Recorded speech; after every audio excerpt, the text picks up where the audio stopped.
What's good, family? It's Tommy Big Vic. We back in here with another video. Yo, we live. We live. We are live. I know it's been a little minute, but I'm back. I'm back in the building. Hopefully y'all can hear me okay. Just a little mic check. Mic check. 1, 2. What's up, family? Can y'all hear me? Okay. Can y'all hear me okay? Who we got in the building? Tap in, tap in, tap in. Who do we have in the building? Who's in here? We counting money over here. That's right. We counting money over here. Good, family. Oh, man, we back. We back. Yo, right now we live on YouTube. I'm trying TikTok live real quick. I'm going to see what this TikTok live do. What's up, TikTok? If y'all tapping in over here on TikTok, we're good. It's Tommy Big Vic TV. If you don't know, now you know. All right, where y'all tapping in from? All right, y'all say I'm loud and clear. That's what's up. That's what I need. I need it to be crispy. I need it to be crispy. I'll let y'all tap in. Let y'all get tapped in. We got 13, 16. Y'all know I didn't announce this live. I was supposed to go live like a few weeks ago. I did not. My bad. If I told you I was going live and y'all didn't see me live, my bad, y'all. Yo, so check this out. If you're just tapping in, make sure you hit that thumbs up button for me. Hit that like button, because we're going to drop. This should be a good Q&A right here. CT in the building. What's up, Connecticut? My hometown is in the building. Yo, who we got over here on the TikTok? What's up, TikTok? I don't really be going live on TikTok like that. TikTok don't be showing love over there. Like, I got followers over there, but they don't be showing love like that. Y'all be getting y'all info and dipping on me on TikTok. It's all good though. It's all good. It's all gravy. It's all gravy. What's up? What's up, TikTok? Swipe left to view real-time performance and more tips. All right, back over here on YouTube. I'm live on YouTube too. If y'all TikTok, for my TikTok people, I'm over here on YouTube as well. I'm live. It's for my core following is that over here on YouTube. I just said I'm gonna go live on TikTok. TikTok be dropping that paper for me, so I don't really be going live over there like that. So who we got? What's up? We count money over here. I see you, Arthur. What's up? 2 for 1. What's good? So real right. What's goody? Sacramento, Cali, Jose. I see you. Carlos Ferreira. Hope I said that right, bro. I hope I ain't butcher that last name up. Sifton. What's good? It said, did you take the day off? Every day? Nah, not really. I don't really take no days off like that. Who else got in the building? We got 20 of y'all in here. Smash that thumbs up button when you come in. Hit that like button. Y'all know I'm gonna get some game up, so hit that like button. What's good, TikTok? Y'all got questions? Hit me with them. We doing a live Q&A, box truck business, trucking business. If you need some gems on that, getting that good credit, let me know. I got game. I don't really be talking about the credit as much, but yeah, I'm like that when it comes to that credit. Please make no mistake about it. Yo, so guess what? Today on live, y'all, for real. Today on live, I'm gonna be trying this. What is this? I'm gonna be trying this true sea moss. This is my first time trying sea moss. And then y'all up on sea moss. I got this mango and pineapple. I've never tried sea moss before, and I also have the strawberry flavor. So while I am answering some questions, doing this Q&A, I'm gonna give the sea moss a try live. I'm gonna try it and see if I like it. I better like it because they said it's really good for you. Shout out to Dr. CB. He said it was really good for you. I heard him talking about that in a video one time. So yeah, we got 21 of y'all in here right now on the live. Says, are you gonna show the load boards? Bro, it's Sunday. Amazon probably has something for sure, has some loads up on the load board, but DAT probably ain't much on DAT right now.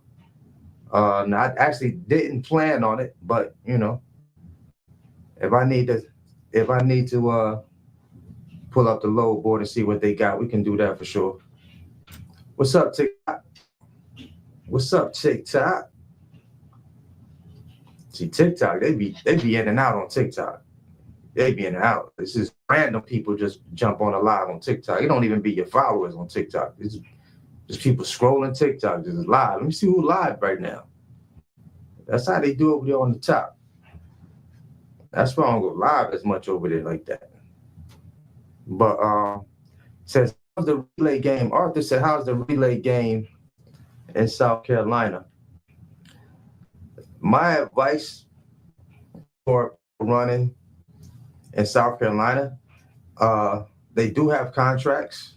Amazon does typically contract. Also, posted truck is a lot stronger, in my honest opinion, if you're running relay in like the South Carolina area. Or you have to become what I call a load board stalker, right? Load board stalkers typically on the load board all day long, watching the load board, hoping to catch a last minute load that's paying decent. Because most of the loads that are out, for the week, like let's say Sunday up until next Saturday, they may not be paying the greatest. The loads are up there, but they may not be paying the greatest. Jose says, do you prefer to buy used reefers? And if so, why? Do I prefer to buy used reefers? I'm definitely not buying a brand new one. I'm probably not buying a new truck brand new. No, sir. I'll find one that's like new, but I'm not going to buy a brand new spanking truck. Find you a good diesel mechanic, and if the truck got, some decent miles on it, I would definitely suggest that you get as much information on that truck as possible, and kind of go from there. Yes, reefers, you definitely have the best of both worlds with those. Dry, and you can move that dry freight, and you can move reefer box trucks. I'm speaking more specifically. You can move that dry freight, and you can move cold refrigerated freight. But along with that reefer, just keep in mind that the clearance on the back of that box is about 88 inches. 88 inches, right? So your average freight, if you're doing some over-the-road type stuff, should be 94. I mean, let's say 95, 96, 97, somewhere in that ballpark. Even though the reefers are 13.6 in clearance, that box is 88. And that's because if you're moving a majority of refrigerated freight, the clearance back there, typically refrigerated freight is not that tall. It's more the dry freight that's going to be super tall. And hopefully that answers that question for you. But if you're doing Amazon and then doing refrigerated type freight, then then it may be cool to look in that direction. But if you're just going to be doing, most dry, you're over the road, then dry, you may prefer doing the dry, the dry van truck, box truck. Yeah, man. So I've seen some refrigerated trucks, reefer box trucks that have a taller clearance in the back, but those usually have swing doors. Now, if you can find one with swing doors, then that may be a golden ticket for you right there, for sure. Find one with swing doors. Shout out to Vic out there in Atlanta, who I ran into at a quick trip. He had one. He had swing doors on. I was super jealous. And he had a sleeper in it. I was like, oh my goodness. He had just picked it up and was taking it back to Atlanta. Man, I was like, bro, I wish I'd have found that one with the sleeper in it already and the swing doors. Oh man, you can't beat that. You can't beat that. You can't beat it. What's up, TikTok? What's going on? Let me read a couple of questions on TikTok. They popping in now. That's Port said he just got a 24 got all my permits and have all my insurance in place. That's what's up. That's what's up. Any good dispatchers? Um, yeah, some good dispatchers out there, man. You really got to search. If you go over to my channel, I got a couple that I recommended over there on my channel. Um, but here's the thing with dispatchers. Let me school you on dispatchers real quick. And you guys, this is great over here on YouTube as well. But when you're looking at dispatchers, most dispatchers, they're basically going to be using your MC number to book loads. If you have a new authority, they will still have issues booking some freight for you. But usually it's a dispatcher that's been around for a while. They've already established relationships with some brokers that can potentially let you move their freight, right? So if you have a new MC, you definitely want to get with a dispatcher that's been rolling for a minute and has relationships and can get you some freight on your truck, even with your new authority. But there's a caveat to that. You can't expect to get $2 and $3 a mile with a brand new authority, because those new brokers are definitely not going for it. I can tell you that now. So don't get upset with your dispatcher and be cursing them out because you're looking at $1.95 a mile or $1.80 a mile for a load. I mean, you got a new authority. They're going to take advantage of that. I'm just giving you a heads up. If you're a new guy, they're going to take advantage of you having a new authority. Ask TQL. Ask TQL. Go book a load with TQL and see what rate you get. Go see what type of rate they'll give you, or they're going to knock your head off. I can tell you that now. New authority, they're going to knock your head off. But most people are running freight with them because their authority is new, and they're like, yo, I gotta get something. And see, that's the mindset you guys can't have with new authorities. You can't continue to have that mindset like, I gotta take something, because I'm gonna keep it real. Y'all messing it up for the people that's been rolling for a minute. I'm messing it up because y'all taking anything out there. Y'all taking anything. So what I would suggest that you take a look at what's in your backyard first. Take a look at the companies in your backyard. Y'all passing right by some companies that'll probably let y'all move for them. Not only freight, but some of the small mom and pop companies, like, that are not super huge, that are moving freight. Y'all passing right by them. Y'all getting y'all brand new authority. Y'all going right to the load boards. Y'all trying to take the easy way out. I already know. I know. I did it. I know. But as a brand, but remember, when I started, I was able to I jumped on immediately with Amazon Relay. So I was able to come in the game and start making money. Day one, my authority went active. Day two, I was making money. Actually, day one, I was making money. I caught a load on Amazon, my first load ever. Paid me like $600.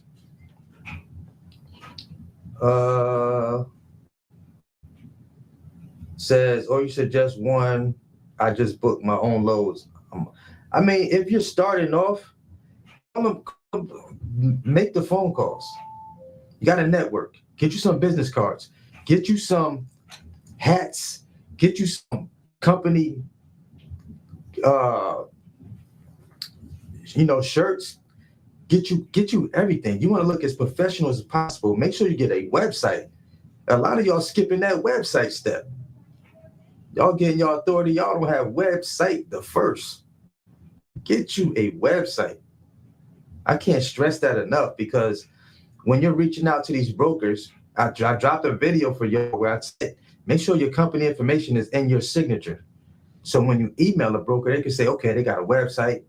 You're looking way more professional than just a random new carrier calling a broker up. Please do that. Please do that.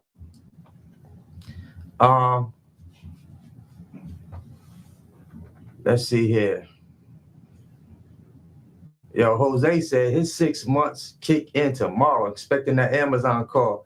What to expect from the call? Jose, It's gonna be an 800 number. Please do not miss that phone call. Because if you miss that phone call, bro, they're not calling you back. I'm telling you, they're not gonna keep calling you.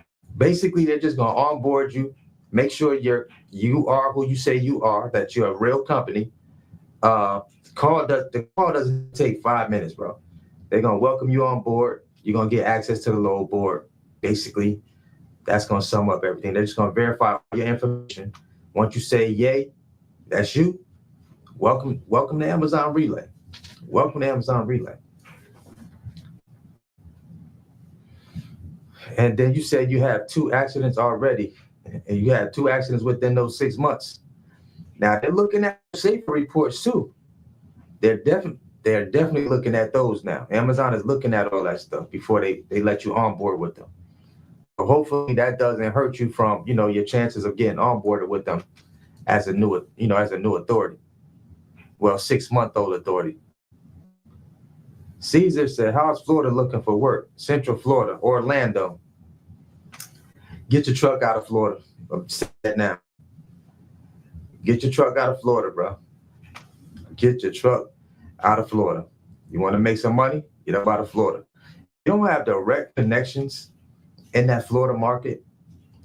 If you're not dealing direct with shippers, you're more than likely gonna have to get up out of Florida. I'm be honest with you. Gonna have to get up out of Florida because the rates are not great out there. Now people that don't live in Florida hate to bring freight to Florida. You know what I'm saying? It's gonna be tough. That's a very tough market. But like I said, if you have relationships or you're willing to go out to some of these companies out there in the market, then you may have a chance. It only takes a couple of good connections out there to really, make something shake, even in a bad market. Well, what we consider a bad market in the trucking space. Yeah, for sure. Florida stuff. So I got a guy. Shout out to Shane, but Shane came into business. He was already rolling, and he came in my program. And after a few months, he went back. He was in Florida. He left Florida. Check this out. He got up out of Florida, moved up to, I think Shane is in Pennsylvania. He's somewhere in Pennsylvania. I don't think it's Philly, but he's somewhere in Pennsylvania. He relocated. Now, this take like to make a move like that, you got to be hungry. Just say, yo, I'm leaving Florida and I'm going to where I can make the money at. Bro left Florida. He just relocated, moved up to Pittsburgh, got a dedicated route with Amazon. He got a dedicated route with Amazon. I want to say his contract is maybe like 3 months or something like that. Dedicated. So between the contracts, dedicated route, and the load board, he doing his thing right now. But guess what? Had he not left Florida, that probably wouldn't have happened. He would have to still been OTR. Right, so he was OTR while he was living in Florida. He decided, I got to leave Florida because it ain't popping out here. So he just totally relocated. So if you're in one of those areas where, freight not popping like that, if you're in a position to relocate. You definitely want to always put your truck where the money is at. Got to put that truck where the money is at. Shout out for the super chat. I appreciate that, Black Play. I appreciate the super chat. I appreciate you, family. Black Play 456. Appreciate you. So I did a consultation just not too long ago, maybe about a month or so, with somebody from out there in Cali. And he's in a semi though. He runs a power unit, and they were booking loads out in that market. Certain markets out there is all right. Some of the markets out there is all right, out there in Cali, but one of the most slept on features of even messing with Amazon to me is using that posted truck feature. Using the posted truck feature. I was just in where was I? Minneapolis, Minnesota. I was just out there. I'm gonna drop a video, but I was just in Minneapolis, Minnesota, and one of my mentees out there, we ran contracts with Amazon, and then we skipped a week. But I started posting this truck, but we getting like $8 a mile on posted truck. But we doing a short route though. We're doing a short route. I'm just booking them out for the week. Route.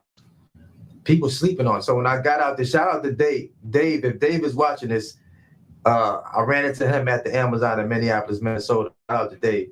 But as soon as I walked in, he spotted me. He's like, Big Vic, what are you doing in Minneapolis, Minnesota? There's no money here. I'm like, this is Midwest, Minneapolis, Minnesota. There's plenty of money here. You may not know what you're doing. I said, what, you using the load board? Yeah, I only use the load board. Said, you're not running contracts. No, never ran contracts. I don't like that. I like to know where I'm going. You're not using postal truck. No, I don't use postal truck. There you go. There you go. Got to tap in. Dave, you got to tap in. You're missing money. You're missing money. Y'all, people, I'm telling y'all now, people sleeping on that postal truck feature. You're not using postal truck, and you run Amazon, boy, you leaving a lot of money on the table. I've been telling y'all for the past few years that Amazon takes a look at the trucks that are posted before they start dropping them loads on the load board. They look at the posted trucks first. So if you got a posted truck at $7 or $8 a mile, that's up there, you may get the hit. It may not be the longest route, but you're still going to get it at that rate. That means if I get a postal order that hits me at $8 a mile, that means I can go to and back. That's $4 a mile going to $4 coming back. Round trip. Y'all sleeping. Y'all sleeping. Y'all sleeping. Let me see if any questions over here on TikTok. We got any questions on TikTok? Okay, I see a couple more. How do it look like for Indianapolis, Indiana on Amazon? Actually, Indiana's decent. Bro, this is what I'll tell y'all. Just about any market, y'all. Any market. And I'm probably saying too much right now, but any market that you're in, and you understand how to utilize Amazon's posted truck feature, you're going to win. You're going to win. Promise you, you're going to win. If you understand how to use that feature, just booking off the load board, a lot of times, you're going to get the rate that you see up there. If you catch those last minute loads, yes, they're going to pay good. If Amazon emails you, yes, that's going to be a great rate because you get to negotiate that through the email. And so you can do well that way, but you got to sit and be waiting on Amazon to email you. It's either that or play the load board if you're not running the contracts. And so I feel like for brand new people that are coming in, if you're in a market where Amazon contracts are paying decently, they're going to run a truck now. I'm going to tell you that now. You're going to run. You're going to run. But the thing is with them, they're going to pay you that fuel surcharge. You're going to get that fuel surcharge. So with that fuel surcharge, you're literally running, I'm not going to say for free as far as your fuel goes, but you're going to get a majority of your fuel surcharges back in your pocket. I don't know nobody that's doing that right now. I don't know nobody that's doing that. You're going to get the fuel surcharge going and the fuel surcharge going back on top of your base rate. So make sure you pick a base rate that you're comfortable with taking. And that's guaranteed. Even if they cancel that, let's say your route gets canceled, you're still going to get the base pay. You won't get the fuel surcharge, but you still get the base pay, which I think is definitely a plus. I think it's a plus. So Chad Black asked what's the negative contract? So now y'all saw my video I dropped a few years ago when I did my first contract. Now, me as a driver, what's up, Malik? Malik is who I was, shout out to Malik. Malik is who I was just with out there in Minneapolis, Minnesota. And we ran that contract out there. So I got a video I'm dropping with us where we was running Amazon contract. Shout out to Malik. But I sent Malik that posted truck paying $8 a mile. Malik said, I'm in paradise right now. Malik said, yo, bro, I'm in paradise right now. $8. Bro, I'm telling you, postal truck hit. When you're in one of those markets, like Midwest, and you know how to do a postal truck order, psh, it's going to change the game for you, bro. You can post that truck out all week long. All week long. Yeah. So then back to Chad's question. Chad asked, where you at, Chad? Chad asked me, what's the negative part about contracts? Probably the length of time that you could possibly be driving. If you pick an 8-hour contract, look to be out there 3-4 hours. That's probably not bad for most people. Maybe 5 hours, depending on the route, depending on it. A lot of times it depends on the market that you're in when it comes to the contracts as well. Right? So if you do pick a contract, make sure that you are okay with the base pay of the contract. I feel like the upside to the contracts, if the base pay is cool, is definitely going to be that fuel surcharge. To me, that's the game changer. The fuel surcharge is the game changer. Because even if I go out and I do 250 miles going one way, Amazon's going to pay that fuel surcharge. And they're going to pay that fuel surcharge for me to return.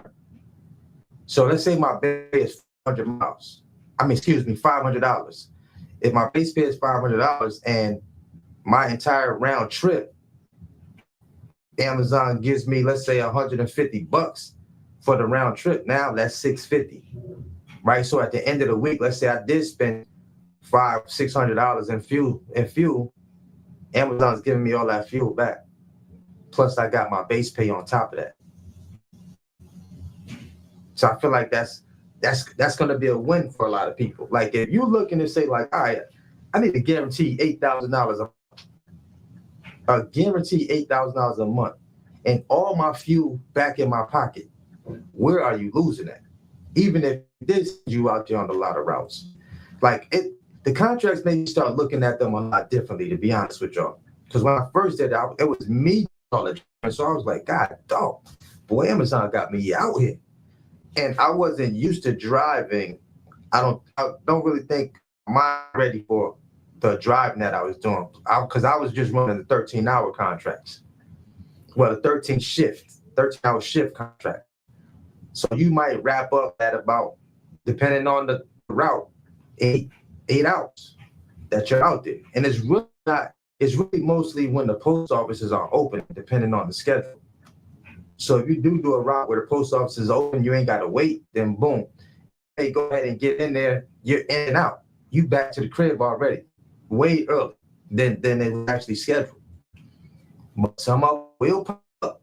Some of the post offices will pop up right before it's time for them, right before they're scheduled to be there, to block the time that you got to get there. Rodney asks, do you need to factor those contracts? Absolutely not. Amazon, why would you factor any of that? You can't wait till Friday. Yeah. If you get on Thursday, they pay you on Thursdays. You get paid Thursday. They pay you every Thursday. So no, you wouldn't need to factor any of those contracts. Amazon pays weekly. Caesar Blackman, what's an average insurance rate new authority should be expecting? Got a quote for $15,500. I don't think that's a bad quote. I don't think that's bad. I think mine, I didn't have any infraction or any violation. Like I didn't have anything. My driving record was super clean. A lot of times it depends on the state that you live in. My first insurance premium was in South Carolina. I want to say I was paying, my first one was like $11,000 as a new authority. I was paying like $800 something a month for my premium. So it may be different depending on the state that you're in. But I don't think 15,000 is crazy. That's not crazy, bro. I've heard way higher. I heard tell me 30, 40,000. But when I hear that, I tell you immediately, don't get in this business if that's the insurance that you're about to be paying. No. Find somebody else you can put that, you can get that truck name and something. Call my Duke, somebody who ain't gonna get hit in the head like that. But also shop that rate around. Don't just go to one insurance company. Shop that rate around. You can check with Geico nowadays. Geico doing commercial insurance. So definitely shop that rate around. Amarachi, what's up? What's up? I see you. Shout out to Amarachi, y'all. Y'all go check her channel out. She be doing her thing over there. Out there in Texas. Check out her. And she got a gaming channel. Make sure y'all check Amarachi out.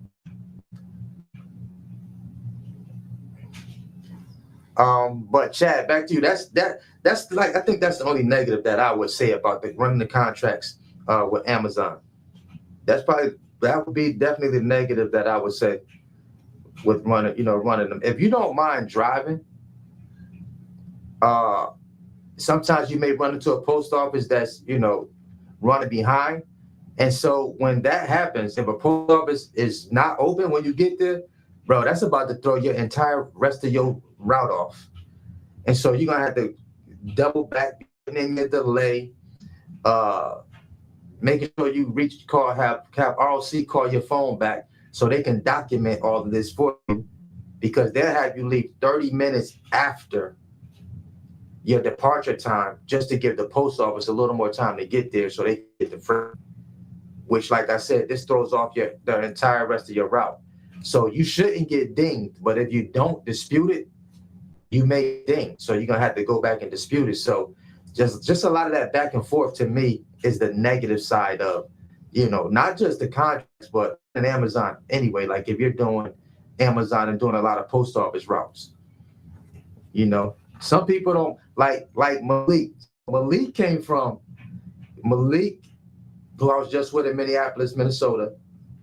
Malik came from doing 60 stops for a water company that he used to work for, delivering water. 60 stops in a day.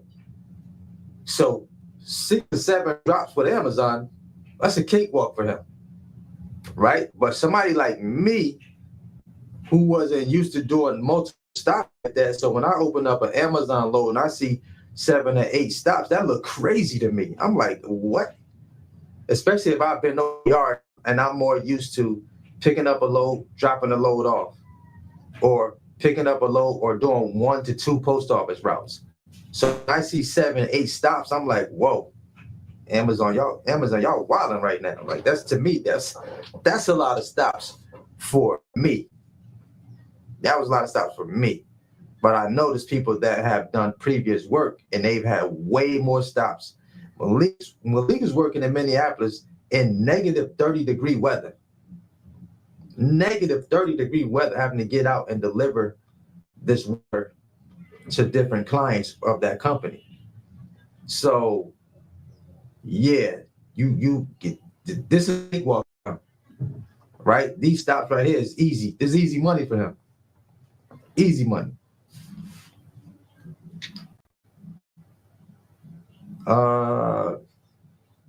Kemper is good too. I pay $1,100 for my auto and cargo, and I pay $50 for my GA. That spot one said Kemper is good too. I've never heard of them before.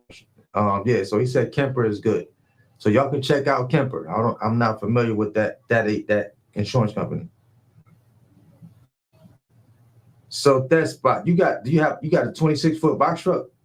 I'm just curious. Like, how do you have that set up? So I know some people that do they piece their coverages together. So that is like a little hack too, where people they go out and they piece their coverages together.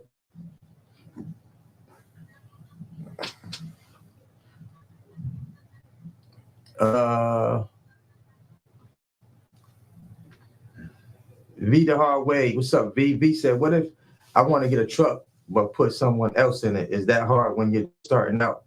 No, I wouldn't say it's hard when you're starting out to put someone in a truck. You can absolutely put someone in a truck, but it's just a little more difficult. I feel if you've never done it before and you put someone in your truck and now you're trying to tell them how they should be moving, if you've never done it before, it's going to be I feel like it's a little different. If you haven't actually went out there and did any of the work yourself you just bought a truck, hire someone, put them in the truck. It's a little different. Of course that happens. Like with some of the bigger companies out there, they've never driven a truck. They just buy trucks, put drivers in them, and they send them out there. But I feel like in the box truck space, it's more, it's a little more. What's the word I'm looking for? I feel like it's a little more accessible, or a lot not easier, but a lot feasible for you to do yourself first, and then hire someone, at least the first couple of months, so you can get a feel of what it's like to kind of be out there moving some freight. And then you kind of know the ins and outs, like learning how to use your ELD, hours, understanding the hours of service if you do have a truck that's OTR. So I think that makes, way more sense than buying a truck, putting somebody in it, and just kind of sending them up, sending them out there.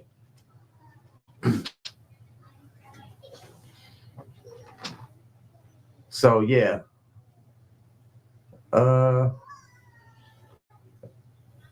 N. Williams, what's the earliest you can get on with Amazon? You got to be 180 days active. 180 days. If your authority's at least 6 months old, you can go get set up with them. You can, go get sign up with Amazon. You can onboard with them for sure.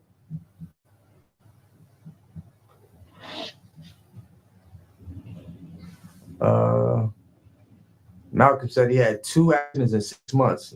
Might deter, but who knows with Amazon? Yeah, Amazon funny, bro. I don't think Amazon a trip about that. Well, they do kind of look at them safer reports now. So I can't even say for sure what they would do.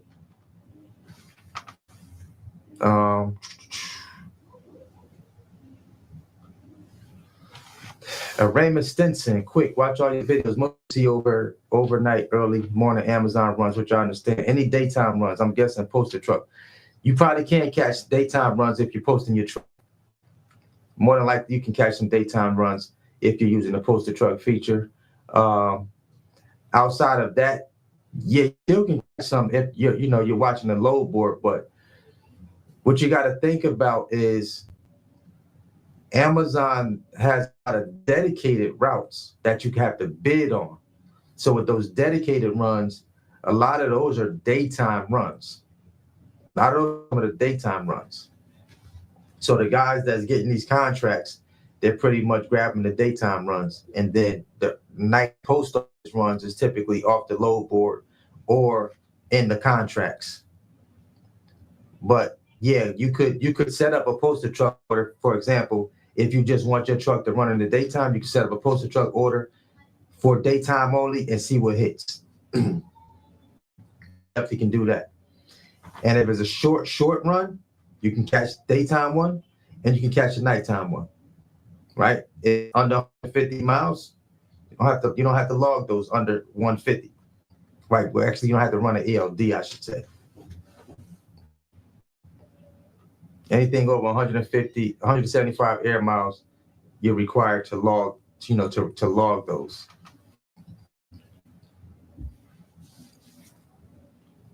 For sure. Any more questions on TikTok? Let me see.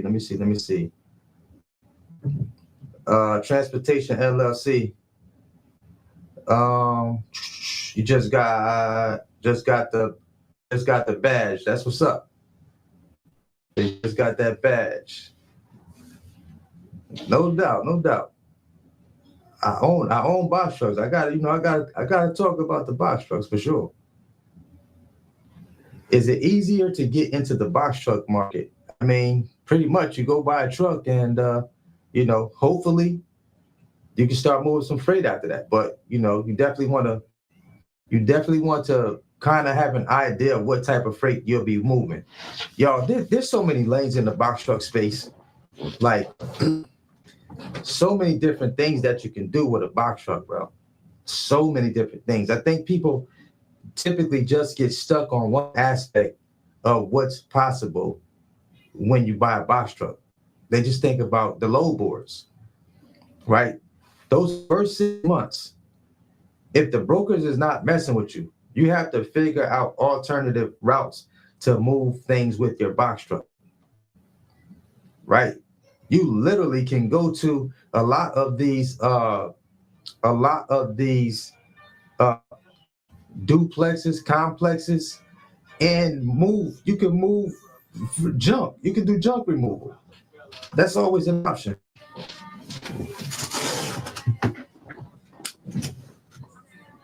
That's also an option, right? You got people that move pallets. You got pallet removals. People that get those pallets, they call it pallet flipping. Flip pallets. Load that box truck up and go cash them in. It's a lot of ways to make money with a box truck. A lot of ways. A lot of ways. And until you get some age on your authority, you got to keep all of those alternative options in mind. You got to keep them at the front of your, you know, right there in the front of your eyeballs. You got to keep those options right there, because a lot of people get discouraged when they have a brand new authority and they're calling them brokers, and the brokers is like, yo, nah, your authority too new. I know someone that called me and was like, yo, they was like, yo, brokers is telling me, no, I called 10 of them. You got to call 10 more. Just because you call 10 brokers, that's not all the brokers out there. There's thousands of brokers out here. Thousands of them. Daniel said, what's an authority? What's an authority? An authority is a motor carrier authority is what you need to move freight across state lines. A DOT number is typically free. That's just running freight in your state. If you're just running freight within your state, all you need is a DOT number. You do not need an MC number. MC number is if you decide you're taking freight across state lines. That covers you pretty much 48 states. That's if you're looking to go OTR, want to be move that freight across state lines. My MC is we're about to be going on 4.5 years right now. Oh, my video is lagging. Is my video lagging? Is my video lagging? Is it my Wi-Fi or your Wi-Fi? Can y'all hear me okay? Can y'all hear me okay? J Rod said my video is lagging. I don't know, J Rod. Is your he said it's lagging. They said they can hear me okay. Everybody said not on their end. Danielle said a little, but you can hear me okay. You know what? I'm calling AT&T tomorrow, y'all. I'm tired. I can't have my speed looking crazy up here. I'm seeing 2 bars right now. 2 bars. That's down to 1 bar right now. I might be. I don't know. Daniel said he's just starting to buy his truck. Is Amazon really a good start? I'm thinking of going OTR. I've been watching videos the last week. So Daniel, the authority has to be 180 days to run with Amazon, brother. 180. You got to be 180 days before Amazon lets you on board with them. 180 days.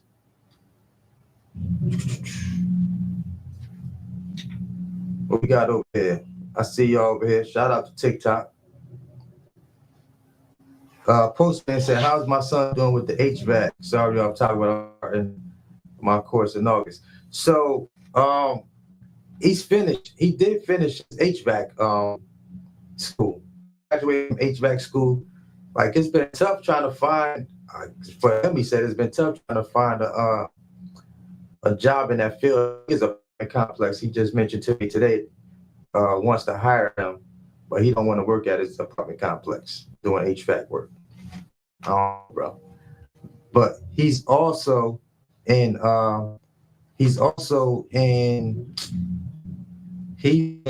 school for welding. So now he's doing his welding thing. He's taking advantage of that that VA money, the benefits right now. So for sure. Yeah, I told him to look outside of his area, bro. But I only want to stay. He want to stay in the area that he's in, I guess. My favorite question: what's the best truck to buy? And my favorite answer is always a truck that is working. A truck that is working.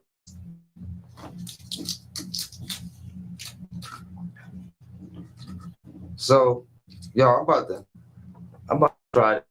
I'm about to try the sea moss for the first time. It's my first time trying this. I have the mango and pineapple flavor. I'm about to try this to see how I like it. Well, I hope I like this. I don't like things that taste weird, but I'm about to try and see what this mango flavor tastes like. 2 tablespoons. I'm about to try it, y'all, to see what this thing hitting for. Please don't be nasty. What it smell like this? Smell like the daggone sea. That's why they call it sea moss, huh? Please don't taste bad.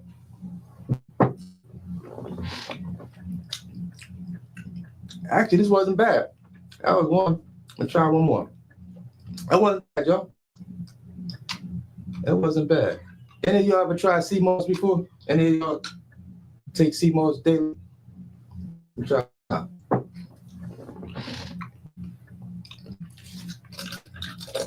That's not bad. Not bad. I can do that. This is the mango pineapple flavor. True sea moss. Actually, pretty good. That's pretty good. And I got the strawberry. I was gonna get the strawberry try too. That actually is pretty good.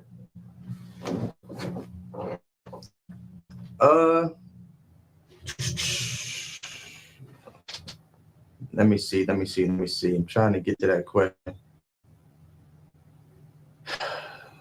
What's the Joy? How can I age in authority before getting a truck? If you have another vehicle, you can definitely check and see if you can add commercial insurance to it. Just the minimum amount that you need to go active. Not go out and get a dummy VIN number because the insurance may double back on you. And if you can't provide a truck for that VIN number, they will be canceling your insurance. And you did all that work for nothing.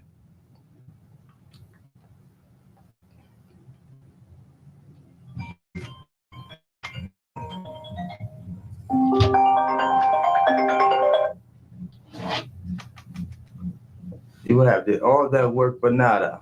You don't want to do that. Let's see.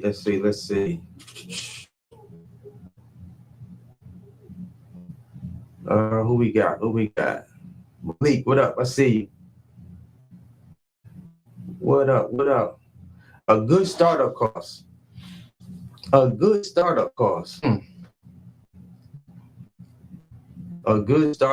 It depends on what you are looking to do. Right? If you are buying, all of that depends, bro. All of that depends. If you're buying a truck, are you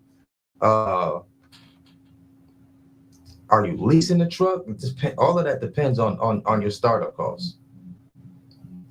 I like to say have at least another good 5,000 to 10,000 you can put your hands on after you get a truck, just in case anything, just to have there, just in case you need to be able to put your hands on some money, whether you got you a couple of business credit cards, whether you have a personal credit card with 10, 15,000 over there on the side of available credit that you can put your hands on. You need that cushion over there. I would not suggest coming in here with only $2,000, and you put everything into that truck. You put that entire amount into that truck, bro. That's gonna be tough for you. That's gonna be tough. You gotta be able to put your hands on some capital. Got to be able to put your hands on some capital. Now, if you're going to finance a truck and then you still have, some, you still can put your hands on that money, I would say, I wouldn't say just go dump a whole, all your bag on the truck. I wouldn't say give up the whole bag. Keep some of that money to the side, bro. Keep it. Maintenance, anything pop up on that vehicle, you definitely gonna need to put your hands on some bread.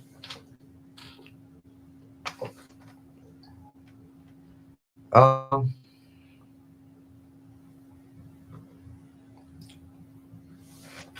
what's the best box truck brand to purchase?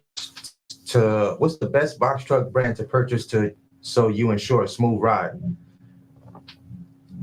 Most times, good tires gonna give you a smooth ride. If you got bad tires, bad alignment, you have a bad ride on any brand you buy.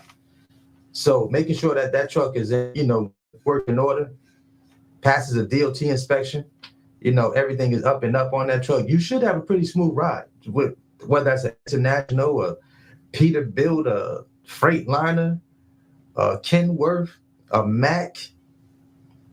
It all just depends on what the vehicle that you want to get. Honestly,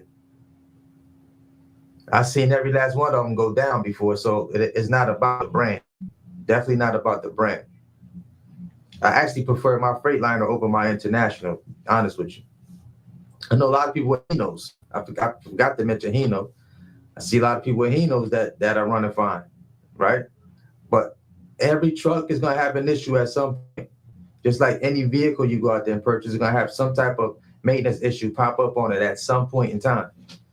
It all depends on your personal preference. Be honest with you, there is no certain brand that I would personally say, hey, don't go get this brand. But I would say this: if you get an International, make sure you do not get a what is the engine? Danielle, if you're still in here, what's that engine? It's not coming to my brain right this second. What's that engine to stay away from? And we always talk about this engine. Most people have issues with it.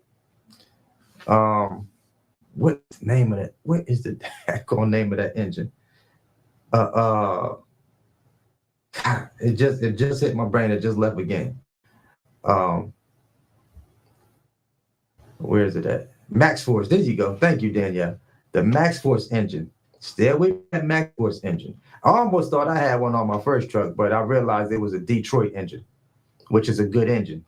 Stay away from that Max Force. Now, Cummins, you want the Cummins engine? The Cummins is fine. The Cummins, you good to go with a Cummins engine. Cummins engine, Allison transmission. That's what you're looking for. You good with that? Is that Max Force you want to stay away from? Stay away from that. I would not recommend that. I've heard nothing but bad days. And then I've seen a couple of guys say, hey, I got a Max Force. I haven't had no issues out of it.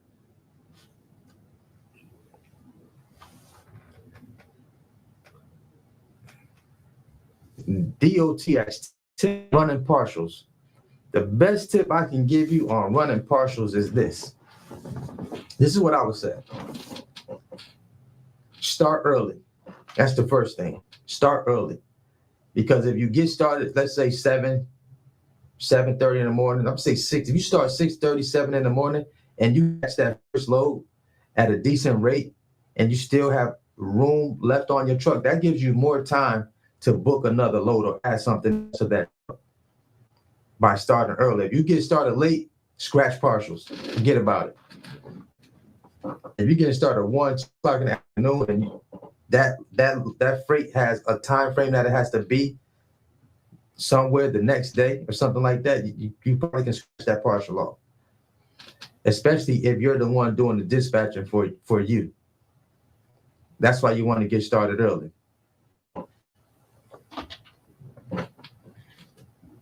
That's why you want to get started early.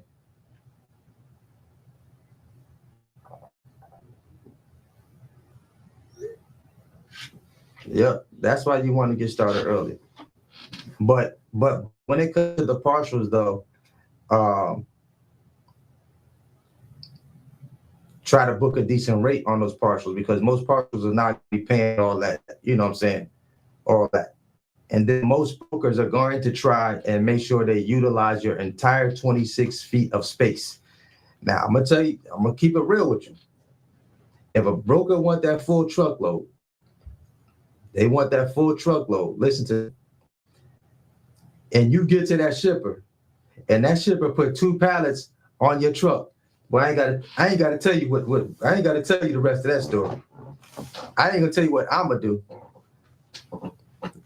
I ain't gonna tell you what I'm gonna do, but you already know the moral of that story.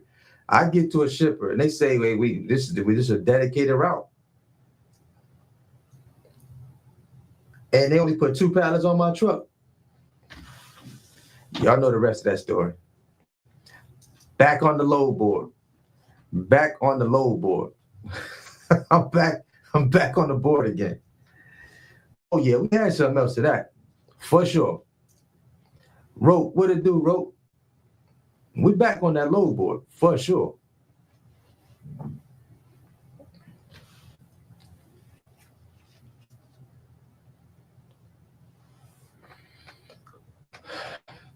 So Chad asked another question.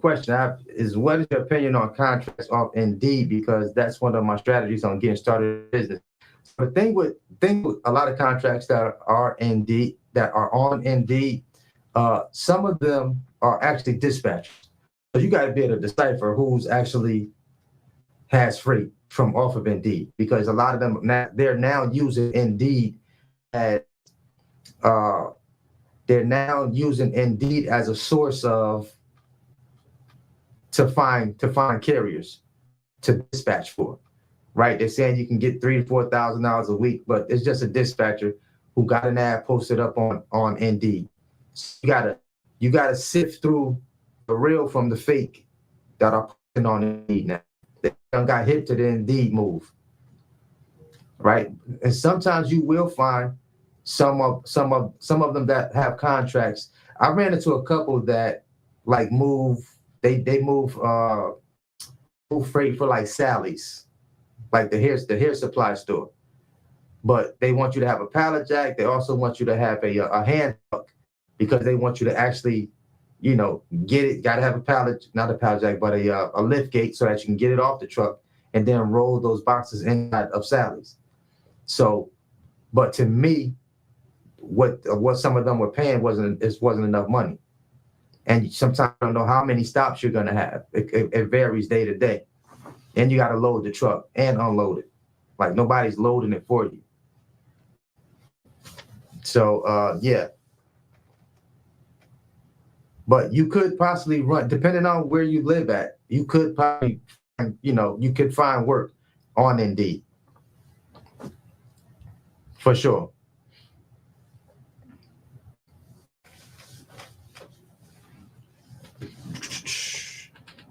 And also right now, you can find some cats that's getting out of the game. You can find trucks that way. You can find trucks for sure that way. Check that Facebook Marketplace. That was my first tool when I started. It was tough, but I did find it. You can find people that are getting out of the game, or some people that are looking to go from a box truck to a semi. So people, they're moving their equipment around all the time, or upgrading something else after they've been in for a while. So you got to keep your eyes and ears open.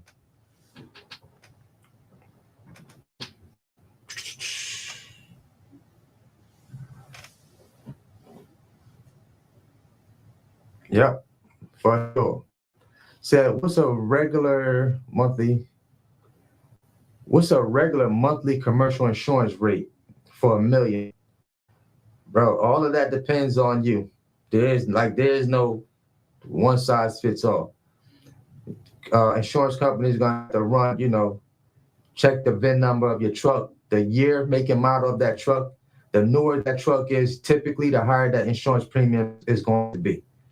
If you got any violations on your insurance, if you have any tickets, DUI, to pay top dollar for your commercial insurance. And if the price sounds too crazy, there's no need. It's just not even need to even fool with that commercial insurance. You're talking 30, 40,000. I'm not doing it. If they had told me 30, 40,000, wouldn't even have this conversation right now. I would have never been in trucking period. No, sir. 30, 40 grand for insurance. And that's the quotes people are getting out of New York. Guys that's starting up there in NY. They have a lot of accidents there, man. A lot of boxers getting their roofs peeled back like sardine cans. You know, not paying attention to those clearance heights up there. Using Google Maps instead of going to invest in a trucking navigation. You want to be cheap and use Google Maps. Now it costs you $5,000 more to get your sardine can peeled put back on your box truck. You done hit a low clearance. Fooling around with old Google. Google will send you off a cliff for sure. If y'all just tapping in, make sure you hit that like button on the video. Make sure you hit the like button on the video. If you just coming in. If you just coming in and asking questions and didn't hit that thumbs up button, you ought to be ashamed of yourself. For sure. All right, so what we got over here? All right, back over here to TikTok. Do I need additional permits to open trucking business in Charlotte? No. Nah. You just got to have your BOC3 UCR registration in order. You shouldn't need no additional permits. Live will end. What is this thing talking about? Drag the slider to fit the puzzle. What TikTok got going on? They got you doing quizzes over here while you on live. What's the best way to get a loan for truck with bad credit?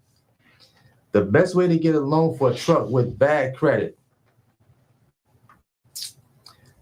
I just dropped a video. Go through my videos. I just dropped a video on 5 different ways that you can get a truck with bad credit. 5 different ways that you can get a truck with bad credit. But if you have bad credit, I would suggest trying to get as much cash as you can. Get as much cash as you can because you're going to need it. I would suggest trying to buy a truck straight out. Or if you can find someone that is trying to get out of this business, someone that's trying to get out of this business, see if they can do a owner financing situation with you to where you can just make payments to them directly. Right? Put it in paper, put a contract together. Put a contract together. It's vibes. Put a contract together. I think that's one of the easiest ways to get started. Matter of fact, shout out to Jack. That's just something similar with her new truck that she just got. Someone that she knew had an extra truck. They worked it out. Now got a truck. She got a truck. Just like that. Just like that. Tycoon's Trucking said, what's the best rates running right now? I got TQL and make it most $1.70 a mile. How's that? I'm a new MC. So $1.70 a mile, that sounds about right, brand new authority, but that's if you're dealing with TQL. And see, TQL knows you got a brand new authority, so they're going to give you lower rates. They know you struggling to book loads.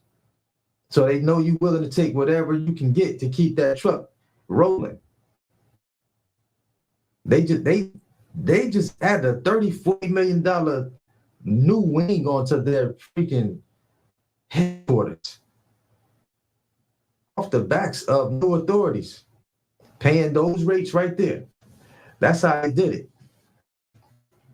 Crazy work, bro. It's crazy work. But I get it. When you're new, you gotta eat. You gotta get the bill paid. Get it. But the veterans, they not too happy about it. They're not too happy about it because they like hurting them. Right? If you can get dedicated freight, bro. Listen. If you can get some dedicated freight, get you a website. Get you some SEO work done on your website so you can start popping up on Google. I'm giving you a lot of game right now. It's a lot of game right now.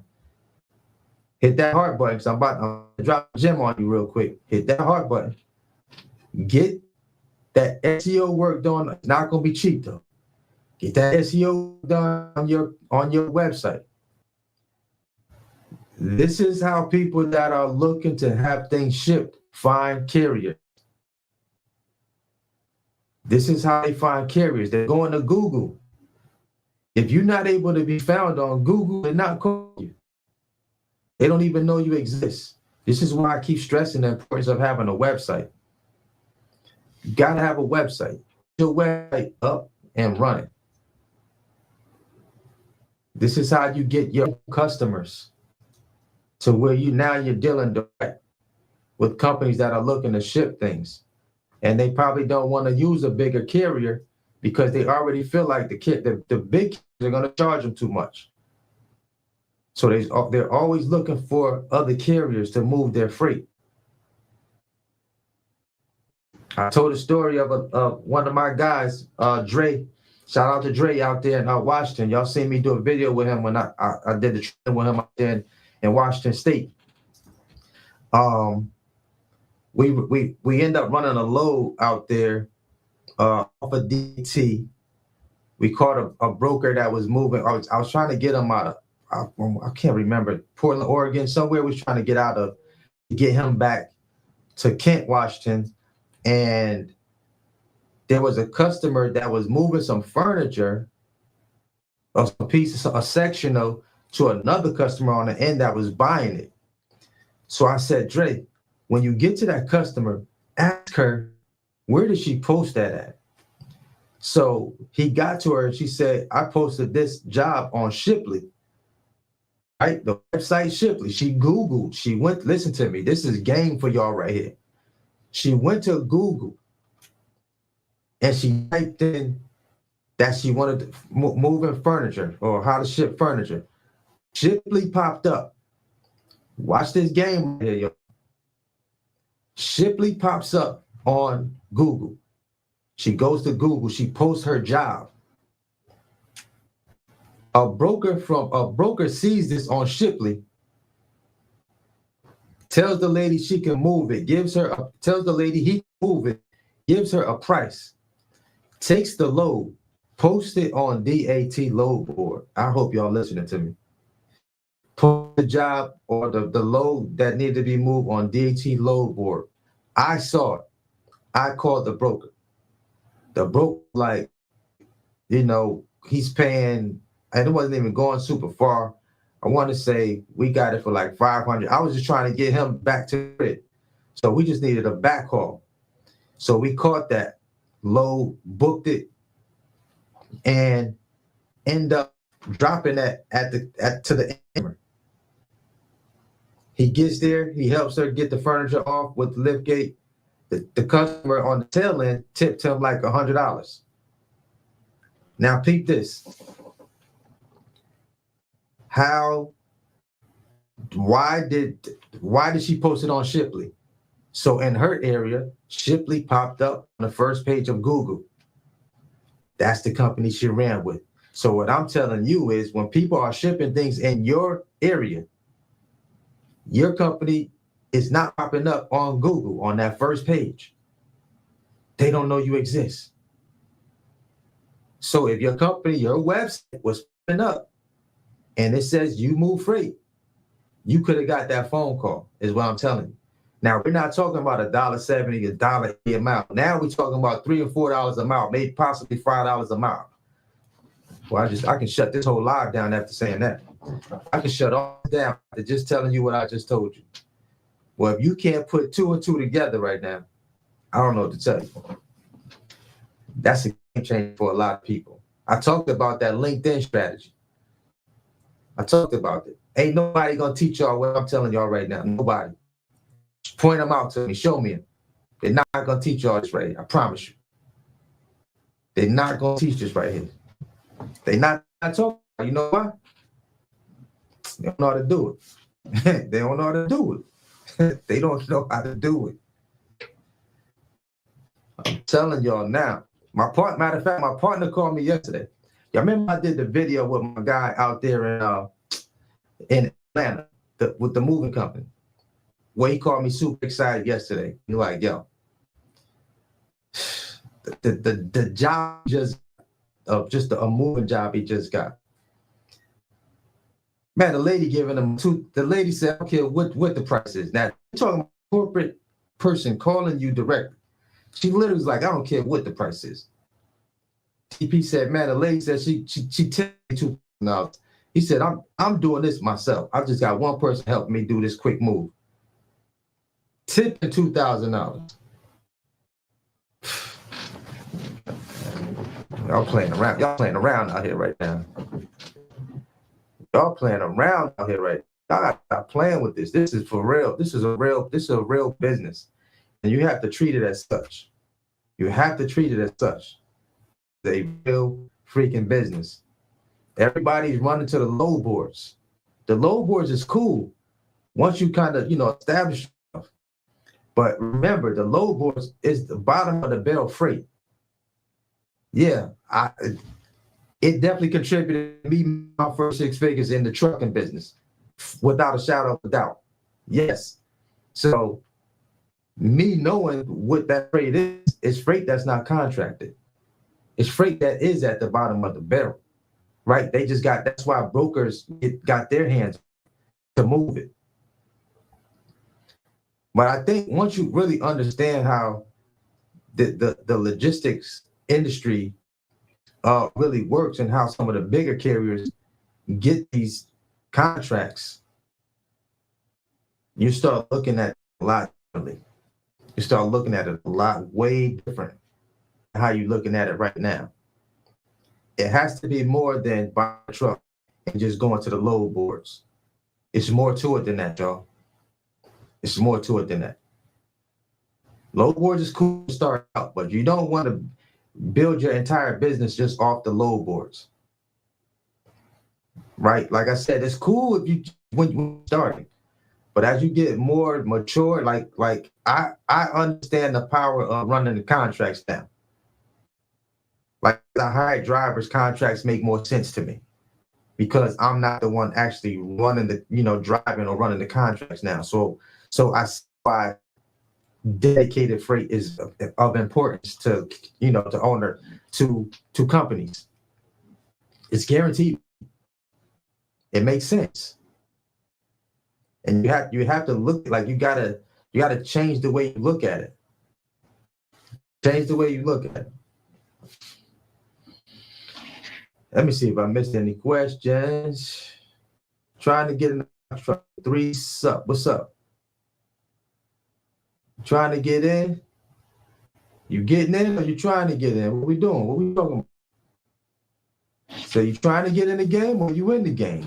Gotta make it do what it do, bro. Gotta make it do what it do. Don't just be trying.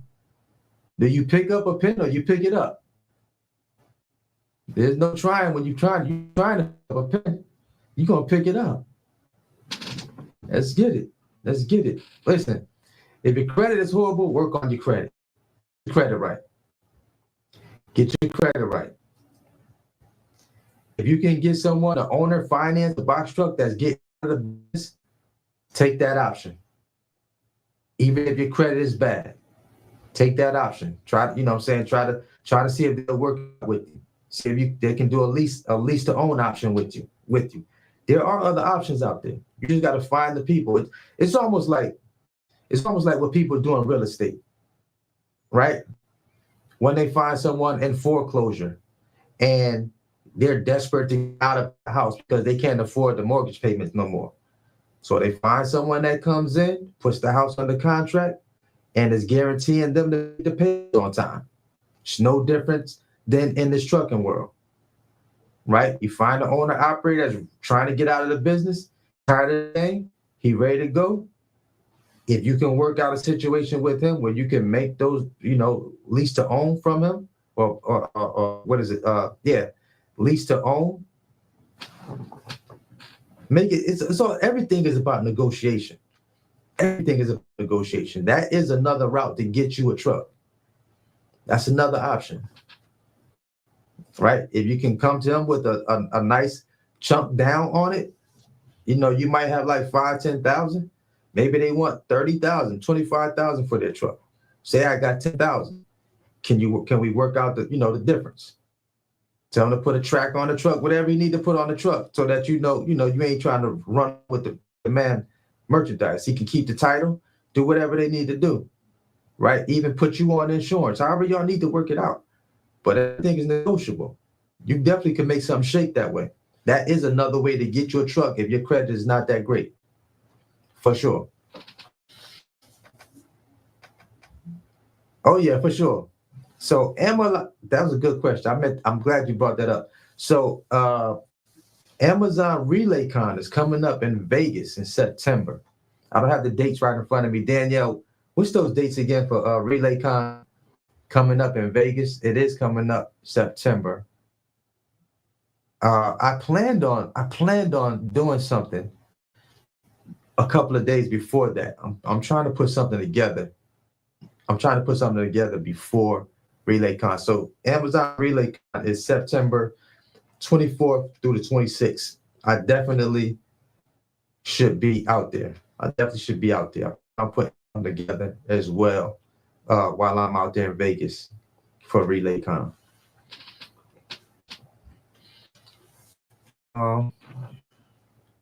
So Kendrick Love said, depending on low boards almost put me out of business.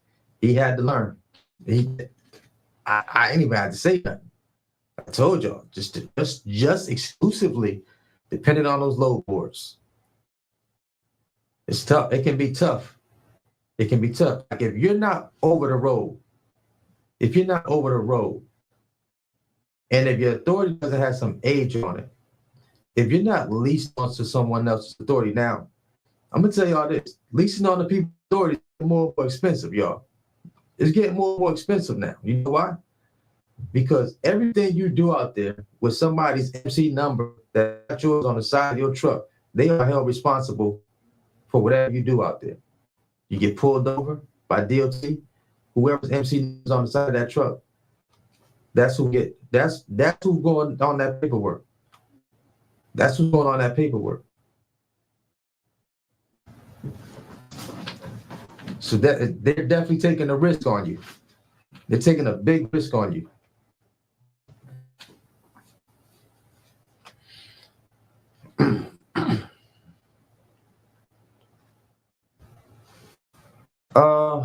Raekwon Ward, what's up, Raekwon? Raekwon said, is it possible to start out with the cargo van?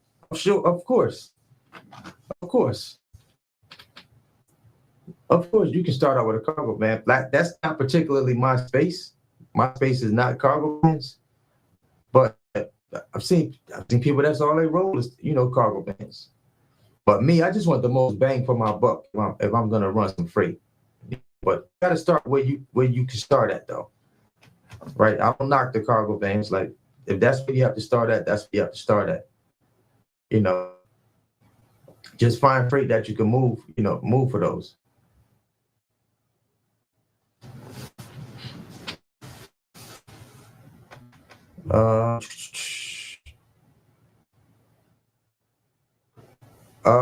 T said, what you think about Final Mile, Home Depot, Lowe's?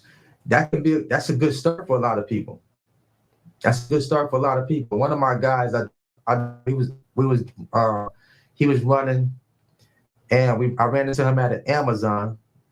He was in one of my videos. I put him in a video, and that's what he did his first 6 months. Mostly Final Mile, Home Depot, Lowe's. That was his thing for his first 6 months.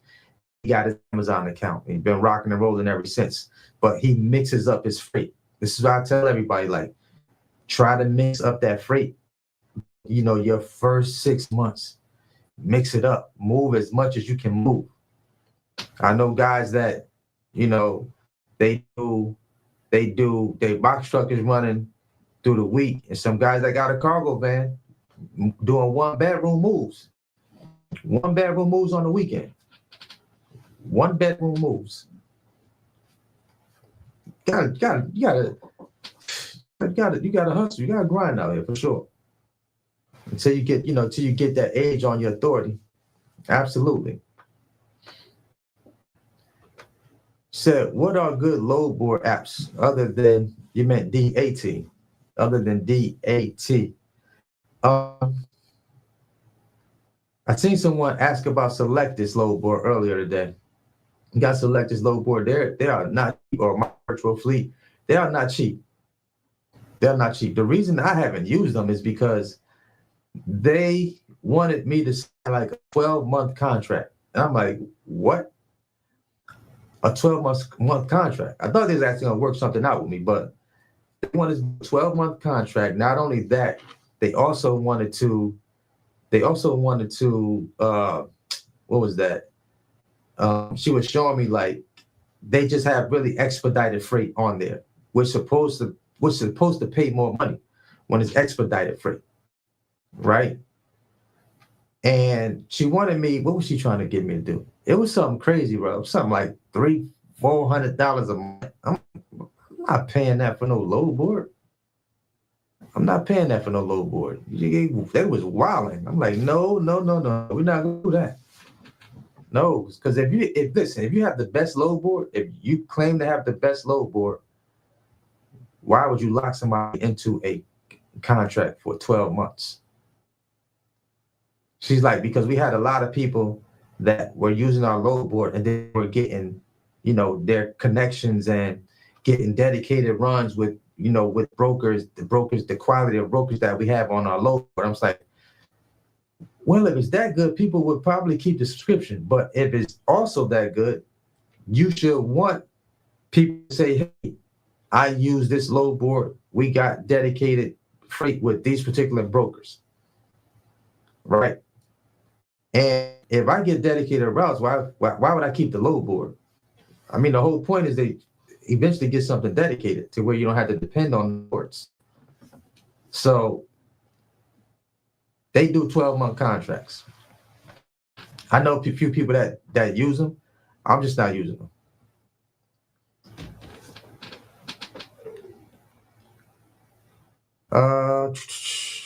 More 925 Supply LLC. See, I'm doing Amazon Relay now, just started.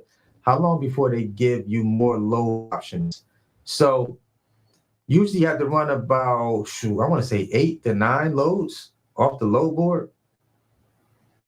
You got to run about 8 to 9 loads before they give you a score. You got to get a score generated. And then once you get that score generated, then that opens up more loads to you. You'll see more freight. You'll definitely see more freight that they have, more freight options. And once you get that score, you have to go into your Amazon Relay account. Make sure you take the test. Go in there and do their test that they have for the contracts and the dedicated freight. Make sure you go in there and complete those. It's just quizzes, really. They give you the answers. You answer the questions at the end. Once you pass that, that's going to open up contracts and dedicated freight. Yeah, but I don't like that they do that, but they do that. They know to take loads that's not paying good first before they give you a score. Man, that's just something to do, man. That's something they do.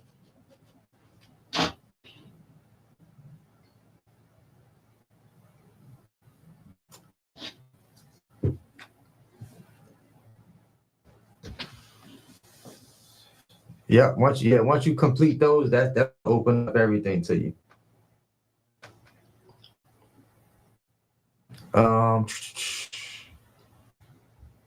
And parties, like Danielle said, it's gonna open up some of the third party stuff to you too. Yeah.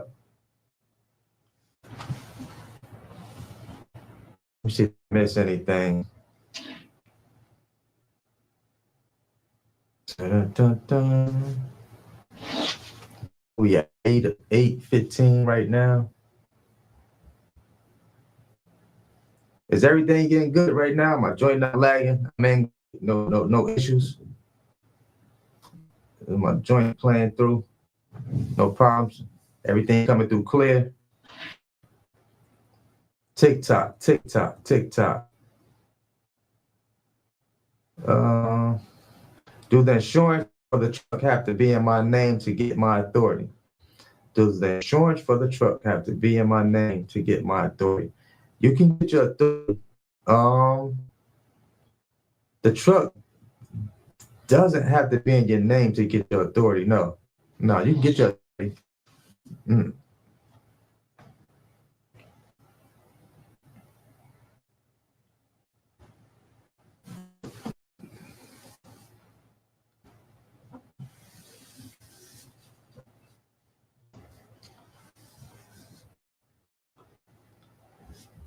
Creative investor. Do you make more money off training, mentorships, ebooks, consultations, etc. than box trucking?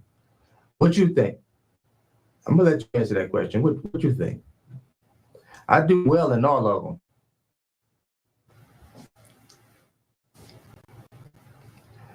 Do you make more money on your job? That's always a question. One thing about the internet, that just behooves is that people show so much money on the internet that people just feel brave to ask them, like, how much do you make? Imagine going up to your boss at your job and asking him, boss, man, how much do you make? You paying me $9 an hour. How much you actually make? That'd be weird to people ask, like, how much you actually make? Like, do you go up on people at their jobs and ask them how much they actually make? That's funny to me. But to answer your question, I do well with all of them. I've done well with all of them. Trucking is the biggest portion of my pie. I do a lot of things, my friend. I do a lot of things. Says, how should we pay our driver? You can pay your driver a percentage. All of that is how, it's kind of up to you. Pay your driver a percentage. Some people pay their drivers a flat rate. Some people pay their drivers a daily rate. It all depends. It's all up to you and your driver, bro, at the end of the day.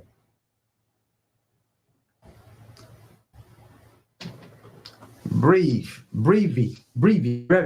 I think I said that right. Brevi. We just survived the 6-month struggle. During this time, we ran Amazon under someone's authority. Does this have an effect when time comes to sign up for Amazon? Absolutely not. That's going to help you out. As long as you made it through those 6 months, that is not going to bother you with Amazon. You good to go.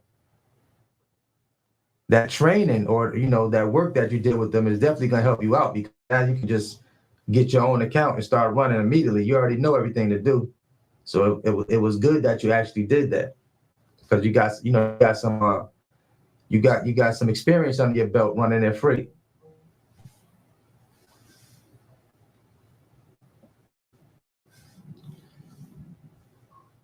Hosafia, Rizwan. He throwing out this man said, if you want to make 7,000 a week in a week on a box truck, he said he dispatching.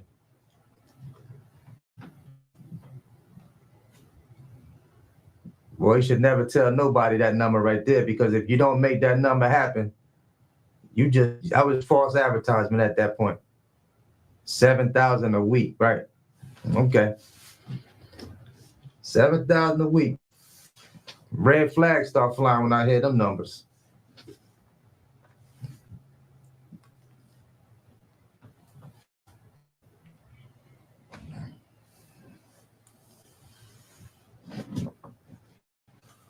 Shout out Shamel Miller. How are you? I see you. TW, what's up? I appreciate you tapping in. I appreciate you, bro. Do you know anything about the semi side of trucking? A little something. What you need to know. I'll see if I can answer it for sure. Hugh Safer.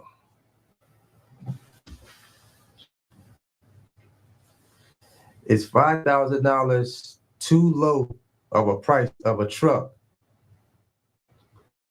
Shamel Miller says, if it's $5,000 too low of a price for a truck, if I'm purchasing it, $5,000, I'm probably definitely going to be questioning the quality of that vehicle at $5,000. My eyebrows is definitely going. I'm gonna raise the eyes. I'm gonna raise the eyebrow because $5,000 is pretty low. It's a pretty low price. Now it depends on the year too. I'm looking at the year. I'm looking at at the miles. I have to look at everything for $5,000. I'm almost wondering is it a scam at $5,000? Like that's low. That's low. I'm looking real close, like $5,000. Like, is this for real? One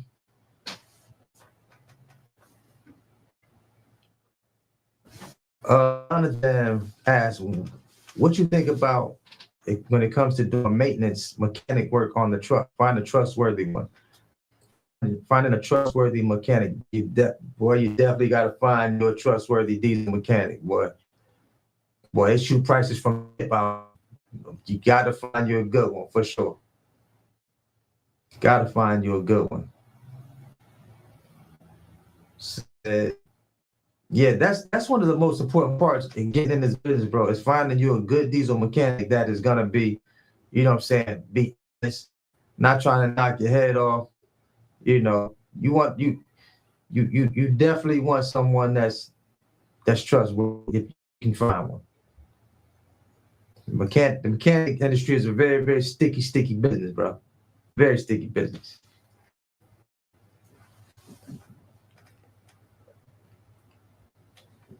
Um,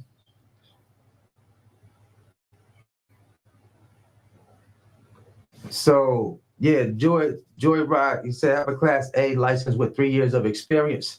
How can you start on Amazon? I heard you need a 6-month authority minimum. Yes, you definitely have to have 6 months of authority with Amazon.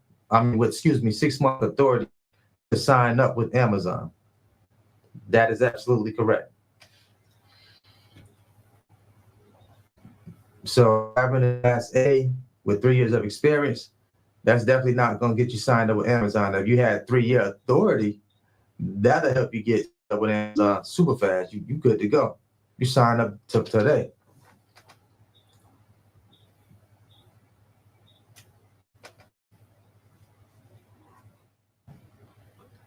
Yeah, like so, Shamel, if you're on the marketplace and you're looking at trucks that say $5,000, a lot of times it's probably more than that. They're trying to get some clicks on that truck.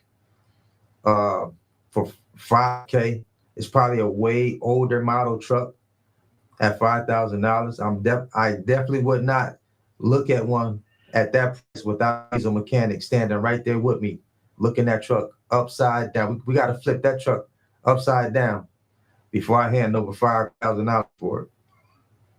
For $5,000, I almost need to know if it got an engine in it. For real, for $5K.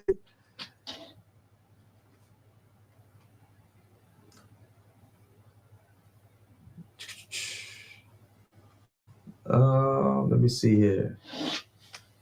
All right, what we got here?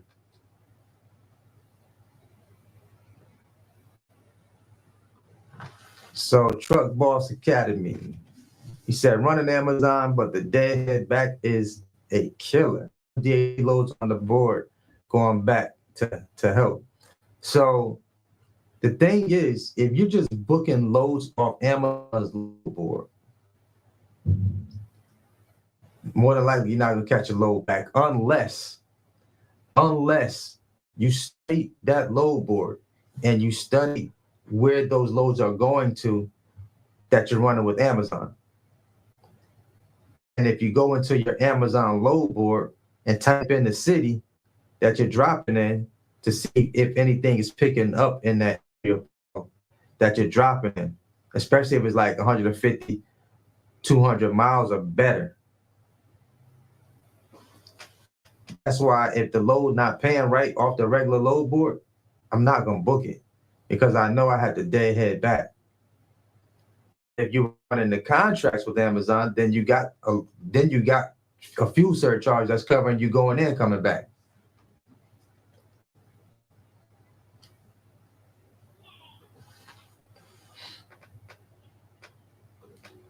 Danielle said she took her to the ship Friday for an oil change, was missing quarter tank of gas when Lord have mercy, it was missing a quarter tank of gas when she got it back. I went off on them. What, they just had your truck just turned on, just running? Or did they run some errands in that truck? Like what? That's crazy. I would have went off on them too. Like, where is my diesel at, bro? Okay, that's what's up, Shamel. Shamel said she got her class B. I hear that. I know that's right. So she does know basics of, the truck, things to look for sure. But at $5,000, I'm definitely raising the eyebrow because that's low. That's for the low right there. 5,000, like yeah, yeah, 5,000. I'm low. That makes me nervous. Makes me nervous. So the 1-4 says, I have a box truck currently. What should I prepare for before starting up? Also have investors who will fund box truck. Would it be hard to get good contracts starting off? Starting off is always a little tougher. If you have relationships already, it may not be as hard. If you know nothing, you know no one, everything is fresh, brand new, you're going to have to do some networking. You definitely going to have to do some networking in the beginning. Definitely got to do some networking. Check Indeed, but even if you use Indeed, you're going to have to sift through those people that are saying they have contracts up there, or the ones that are saying $5,000-$6,000 a week. Most of them are dispatchers. You may find one that is actually, does actually have contracts. Like, also, don't sleep on the government contracting. Don't sleep on the government contracting. I think a lot of us just bypass, like we just forget about the government. They move stuff too. Don't forget about those. SAM.gov. Don't forget about SAM.gov. Government contracting, available freight up there as well. So don't sleep on that one. Said, what's the difference between 3 years of experience and three of authority? It's totally different, bro. Just because you have 3 years experience, your authority has to be active for 3 years. That's a whole different ball game. Your 3 years experience may help you out with insurance, but that's not going to help you out moving freight when it comes to you going out and getting your own authority. That's basically, you're a brand new company. You're a brand new carrier. That's only going to help out insurance-wise, just a little bit, not much, just a little bit. If you already have experience moving freight, you have your Class A CDL, that's just going to maybe knock your insurance down a little bit. But that's not going to help in terms of booking freight with brokers. They don't care about how many years of experience you have if you're using them. They care more so how old is your authority? How many inspections do you already have on your authority before they let you move any of their customers? That's why you should be pursuing your own customers at the end of the day. You should be looking for your own customers. Because when you come in a game and you start that way, looking for your own customers, you don't have to worry about brokers. You don't have to worry about with the age of your authority. None of that matters when you're going out there and you're pursuing your own customers from day one. From day one. Most people don't do that. They come in and they go right to the low boards. That's when you have to deal with, got to jump through the hoops with the brokers. Jump through the hoops with the brokers. Then you got to hope they give you a load. Then you got to take lower paying freight because you got a new authority. Unless, like I said, unless you came in, you leased onto someone's authority, and now it looks like you have age, and more experience, so you're getting higher paying loads. That definitely makes a difference if you're dealing with brokers versus looking for your own customers, or looking for your own freight. Even if you became a freight broker, you still gotta go out there and get your own customers.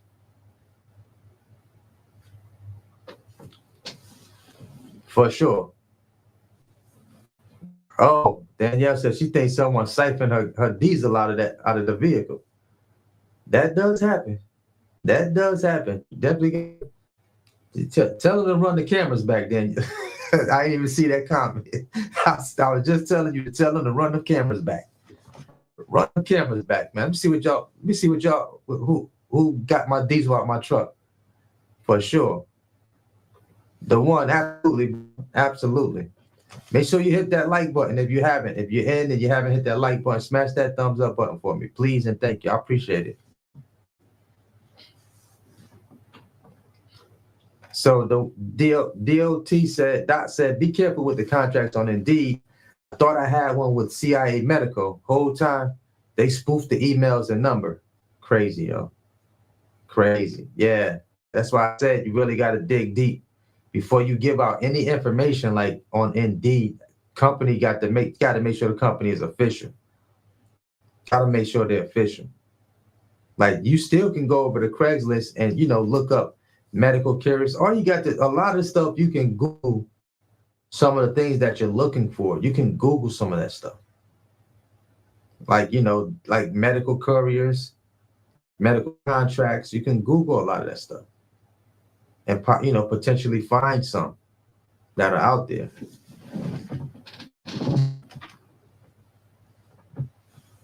Is there a way to override the 3-year mark? Is there a way to override the 3-year mark? You did. I'm trying to understand that question, Shamel. Is there a way to override the 3-year mark? What you mean, as far as like, what? The 3-year mark as far as your authority goes, or you mean as far as like there's really no way to override that unless, of course, if you're leased on to someone whose authority is active for that long and you lease on to them, that way you're moving freight, more so immediately than having to figure out what type of freight you're going to move. Oh, okay. Yeah, he was saying he had 3 years of experience. No, there's really no way to get around that, that authority, like to get around that. If you open up your authority as a new carrier, there's no way to get around that. Like I said, unless you have your company up and running, you're leased on to a company, but at the same time you're getting age on your authority, then yes, that's an option out there. That's definitely an option to get that age on your authority while you're still making money. That's the only way around, like not necessarily around it. You're still paying your insurance every month, but I think if that's the question that you're asking me, that would be the answer for that. Or if you had an older vehicle, you wanted to put commercial insurance on it, and you just was paying insurance every month, but that vehicle is not making any money that you put that insurance on, commercial insurance on. It's just to age your authority.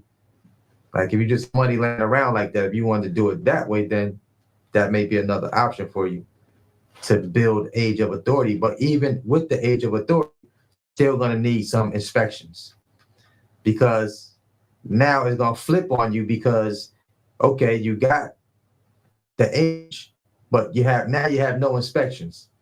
So now you're dealing with brokers. Now they're looking weird at you like, wait a minute. How is it you have 3-year authority but no inspections? Now you look scammy to them. Like, so it's like if you're aging it, you don't have any level 2 inspections, they still looking at you weird. Like, nah, you need inspections. You got the age but no inspections. They did me like that. Because I was running mostly Amazon, I wasn't getting pulled over by DOT officer to get an inspection. Even when I went through a weigh station and asked for one, the DOT officer gave me a level 3 inspection, which didn't help me out because they're for level 1 or level 2. Level 3 is only a driver inspection. So, in actuality, it didn't help me out until I got my first level 1 inspection. I was in 3 years already. 3 years. I had never got pulled over by DOT until I did get pulled over, and I was so happy to be heard. I put it in one of my videos. Passed it, no problem. Flying colors. Passed it with no issues. Because I stayed riding, I was riding in compliance. I wasn't out of compliance.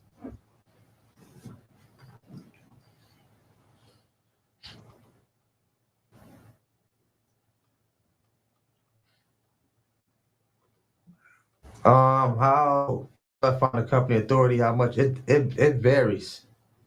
It varies. It varies. Like it depends. It depends. You got a network. You got a network. Like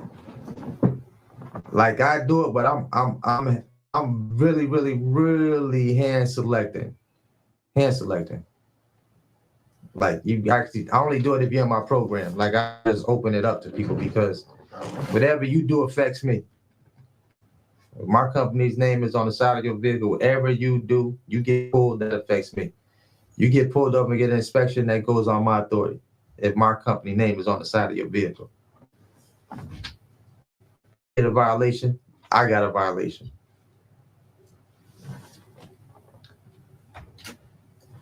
So yeah, it affects me for sure.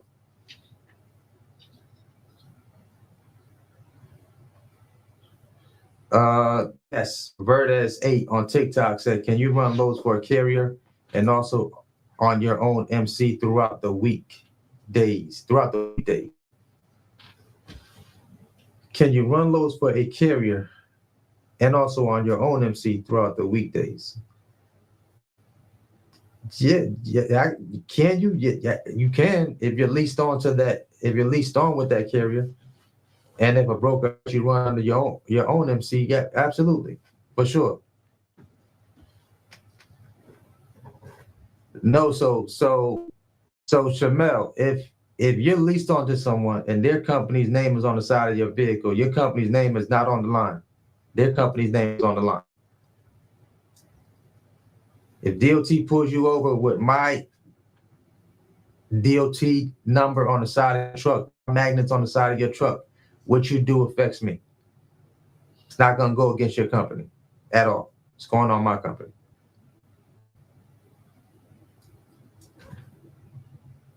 For sure. It helps you by it helps the age of your authority.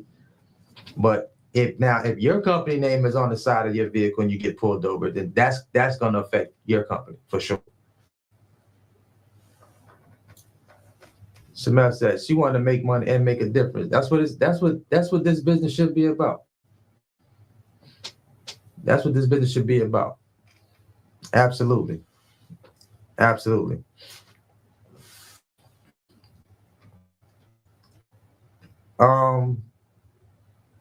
The DY said, how many trips can you do for Amazon Relay in 24 hours?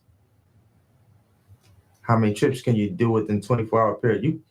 If you're in a market, except with one driver, if you're in a market where there's plenty of Amazons, and if you're going to be a load board and you catching all these short Amazon runs, you could probably run a few of them.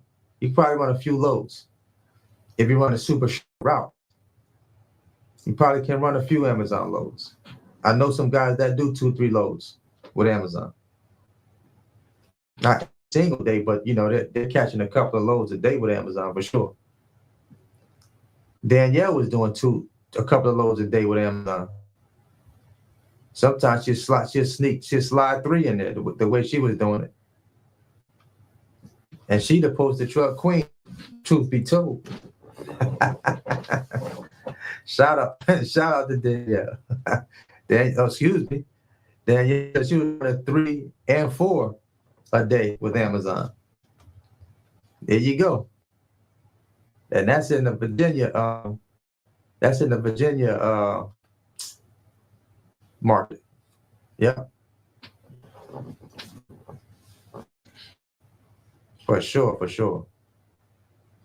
But yeah, it's 8:41, man. I've been rocking on this thing for a second right now. Um, Let me see any more, any more. Shout out to everybody that tapped on TikTok. Shout out to y'all tapping in on YouTube. I appreciate y'all tapping back in. Any last questions before I jump up out of this joint? Um, he said, I already make $3 a mile in a car. Is it worth getting a box truck? If you make $3 a mile in a car, it depends on how many miles you're doing. Depends on how many miles you're doing.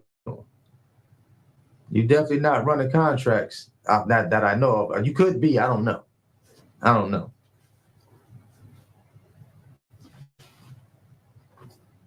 Hey, I appreciate you tapping in, Shamel, for sure. Absolutely. I appreciate you tapping in. Sorry, you missed everything. I'm sorry. The replay is going to go up, so you can catch the replay for sure. You can catch the replay. Don't worry. It's going to go up right after this. Right after this live ends, it's going to go up. It's definitely going to go up. Sasha said, do you make your money with partials? Do you make your money with partials? You can make money with partials if you understand how to do partial loads. I mean, I've had days where I actually was dispatching a mentee and we did 3,300 with two partials and on a load. We did more on some other loads. But yeah, you definitely gonna make more money with when you partial correctly. You can get stuck trying to partial and you don't find another partial to go with that. Then that's not gonna be a good move. It's definitely not gonna be a good move. So you gotta be partial in the right way. Like if you get a partial later in the day and sitting around trying to find something else to go with it, and it's later on in the day, then you may struggle trying to find another partial to go with that. So you definitely got to know what you're doing when it comes to parceling those loads, because you could get stuck with something that's paying you $1, and then you looking for something else to go with that. And if you don't find it, you roll it out with $1. Now you stuck. Amazon contract versus load board, which one is profitable? Both can be profitable. Again, it all depends on the market. The better question should have been Amazon contract versus load board versus post truck. Which one is more profitable? That might have been a better question to ask me. Because if you understand that posted truck feature, you probably do better doing posted truck than both of those methods right there. Right. And when you run a with Amazon, like I said, you start getting those phone calls, and that's when the game starts changing a little bit. I got some other hacks too. I'm not definitely gonna talk about them right now. That's for the mentees. We got some other stuff we do with Amazon that's definitely level. Randall, what's up, Randall? Randall said, talk about this Blitz inspections week. I think I got an email about the Blitz, but definitely the Blitz is definitely out there, because we got an inspection 2 weeks ago.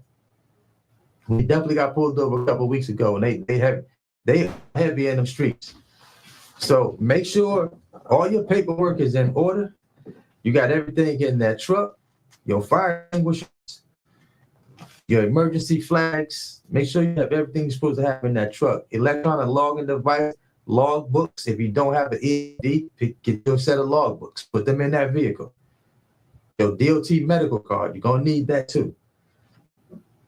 Every paper you're supposed to have, make sure it's in that vehicle, because they will pull you over. And if you pass that inspection, Thumbs up to you, because you're going to use as many inspections as you can get. Honestly, get as many as you can get, because that's definitely going to help you when it comes to moving freight. If you new authority and you get pulled over by DOT and you get that first level 1 inspection, it's going to take about 45 minutes to do that whole entire inspection. They're going to look at everything in that vehicle. I would definitely, I hope you get an inspection, because if you do get that first inspection, guess what? That's going to help you out if you decide you want to move freight with the brokers. Even with the newer, I would lead my conversation with that. Even me knowing I've had a new authority, I would lead the conversation like, hey, I've already had my first inspection, DOT inspection. It should be showing up on my safer report. I'm gonna lead with that, because most brokers won't work with you because they know you're new authority and you don't have any inspections. So they don't know if you are a scammy new authority, or if you're a real authority, because you're very new. They like to see multiple inspections on your safer report. That definitely helps them make a decision on whether they're gonna let you run their freight or not. So the more you can get, the better it is for you when dealing with brokers. It's not a big deal if you already have connections and you already know dedicated freight that you can move. Inspections won't be that big of a deal to some of those parties. But brokers, they for sure are looking at those inspections. For sure, for sure. I'm glad that it helped you out, Shamel, for sure. For sure. Inspections are very important as an owner operator. Inspections with no violations, let's put it that way, is very, very important. Shamel, I missed that question. I see it now though. Will it hurt to get my authority and let it sit? No, it won't hurt to let it sit. You'll get the age on it, but you definitely want to get that inspection. You definitely want to get an inspection. Like for example, if you let your authority sit for 6 months, I probably would be crossing my fingers, hoping that I get pulled over by DOT officers so they can give me either a level 1 or level 2 inspection, so that can show up my safety report. And now I'm good to go with most of the brokers. I'm definitely going to, like I said, I'm going to start my conversation with that if I'm calling on a load. Like, hey, I'm a new authority, 6 months old, had my first DOT inspection. Everything checked out. We look good. And so they like to see that, a little bit of age, and they like to see them inspections. Those inspections, it's something about them inspections that tells them a lot, right? That tells them like, okay, they passed the DOT inspection. We could possibly trust them with moving this freight. Their truck checked out, basically. See, they don't know that they're new authority. You haven't had any inspections. They don't know if the freight gonna make it to the receiver or not. So that kind of tells them to them, that's the story that your MC is reading when they look you up. That's the very first thing they're gonna do when you call. First question, before they even tell you what the load is paying, what's your MC number? As soon as they look you up, if it's new, no inspections, can't use you. They're hanging up the phone in your face. Just like that. Just like that.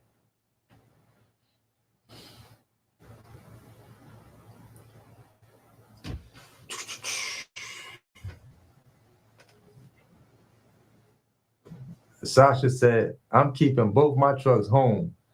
My driver is scared. I'm not. I feel like the loads will be there because of Blitz. That they might be. They might be. TQL will let you get loads day one. They will just lowball you. Now I talked about TQL a little while ago, Sasha. I just mentioned that same thing. Somebody was saying on TikTok that they got their TQL, they got a load like $1.70 with TQL. I said they gonna let you run it free. This is how they built a $30 million wing onto their company, because that's off the backs of new carriers, and they're paying them lower rates. I had one of my mentees run a load. She was getting 1,400, no, 1,600 for the load. She thought was an excellent rate. And when she got to the shipper, as a female, y'all can kind of talk y'all way into things in these offices, right? And so she's like, I'm just curious how much the broker's getting paid. And sure enough, the guy comes from the back with the paperwork. Oh, your broker, he getting $1,400. And she thought the broker was her friend. You getting 16, but the broker getting 14. He getting almost half of what this load is paying. That's crazy to me. That's how much money. That's how much more money be on the table. This is how much more money be on some of them loads. I couldn't do nothing but shake my head. It's crazy work. Crazy. What up, Mel? 757 is in the building.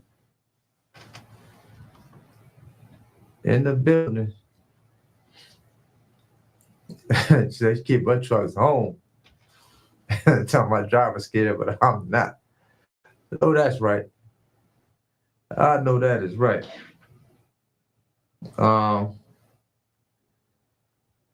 What up? Lock and Shake Films. I see you can take. What do you suggest? Getting a loan, using credit, grants, if I have little to no capital? If you have little to no capital, Picasso, if you have little to no capital, my suggestion would be find someone that's possibly getting out of the business that has a truck. That's an option. They may do owner financing for you. If you can get a loan, get a loan. Use your credit. When you are hungry, I got to say this before I get up off this live. When you are hungry, y'all, find a way to make it happen. You will find a way to make things shake. When you want something bad enough, you're going to figure out a way to get it done.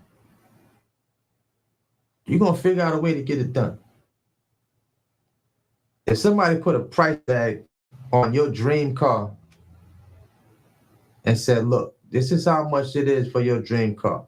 Let's just say your dream car was $5K.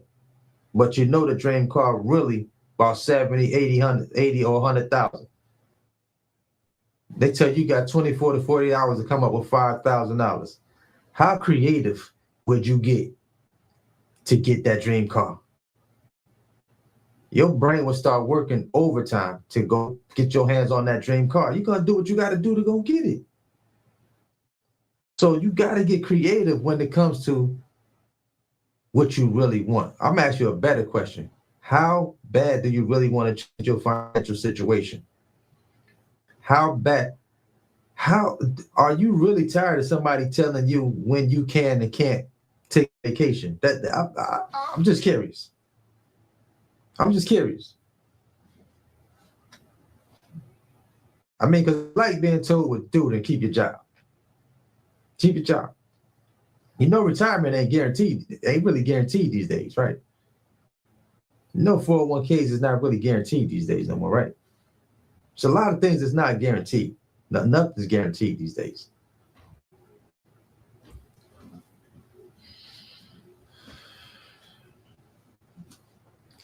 Yeah, man, you gotta want it, man. You gotta want this thing more than you want to breathe at this point. You gotta want it bad, man. Seriously. I'm serious. Chester, what's up, Chester? Still eating. That's what I'm talking about. Chester said, we still eating.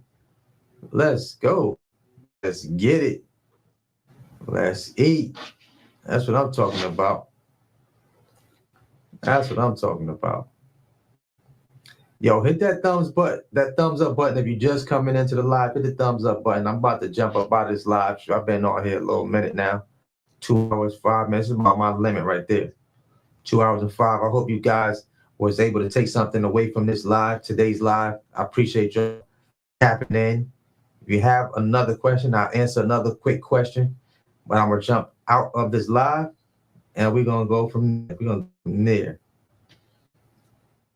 We're gonna go from there.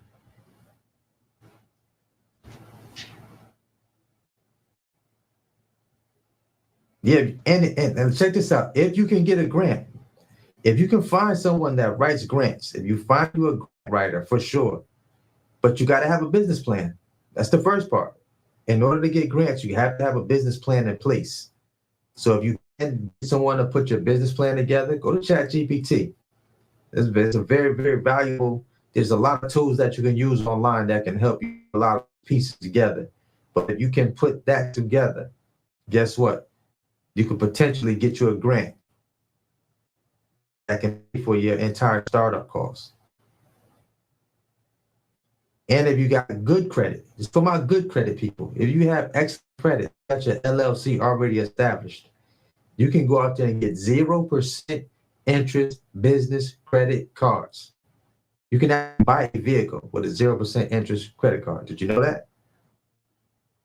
Yes, you can buy a vehicle, 0%, say 18 months or so on that card, and go buy your vehicle. If you got enough if you have a big enough balance, not balance, but a big credit limit on that card, you go out there and buy your vehicle using that business credit. It's not going to affect your personal credit for sure. Smash the thumbs up button for that one. Smash the thumbs up button for that one. Butter man, what's up, Butter? It's my man's. It's my man's. No. Why forget that name Chester, Butter? I'm tripping right now. I see that pop in a minute. Butter man, I was just talking to Buddha about you when I was out there doing the live with them boys, doing the podcast with them when I was out in Florence. For sure, for sure. Glad you're doing your thing out there, Butter. I know that's right.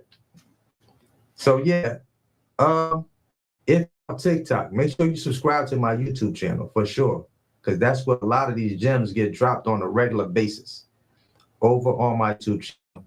And shout out to everybody on YouTube. I appreciate y'all tapping into today's video. Stormy Big Big TV. I got about, if you got more questions, just ask some questions on the live once this post. It should be up on the channel in a minute now once I end live. Danielle, thank you for moderating for me again. I appreciate you. And the next time, if you're already with Amazon, if you already got an Amazon account and you're coming out to RelayCon in Vegas, I believe we're going to be out there the 24th through the 26th of September for a RelayCon event. I think it's going to be incredible. You definitely want to get as much knowledge as you can about relay if you're going to be running relay.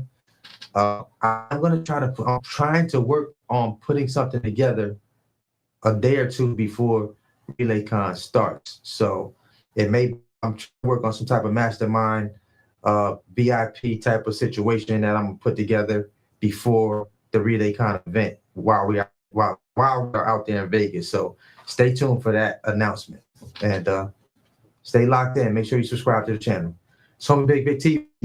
You already know what it is. Always hustle, never stop growing. Until the next video. Let's go. Let's get it. Let's eat, baby. Y'all have a amazing peace.